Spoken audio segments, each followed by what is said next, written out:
Hello guys, আসসালামু আলাইকুম। কেমন আছেন সবাই? আশা করি সকলেই অনেক ভালো আছেন। তো আজকে যেদিকে আমরা ফরদাবাদ বিল আমাদের এদিক থেকে এদিকে যাই, এদিক দিয়ে রাস্তায় দেখেন, রাস্তায় এবার পানি উঠে গেছে। রাস্তায় পানি উঠে যেদিকে একটু নিচু সেদিকে একটু উঠে, কিন্তু এই জায়গাটা পানি উঠে না। তো এবারে এখানেও পানি উঠে গেছে, এখানে যাচ্ছি। আর আজকে যাচ্ছি হচ্ছে ওই যে ওখানে সুজন ভাই আর সাগর বসে আছে, কল দিছে যে কই তুমি। তো যাচ্ছি ওখানে নৌকার উপর লুডো খেলার জন্য। তো এই যে পানির উপর দিয়ে যাচ্ছি, তো দেখেন কি সুন্দর একটা দৃশ্য।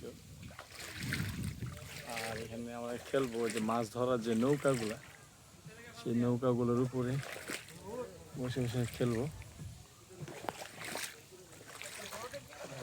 জুতা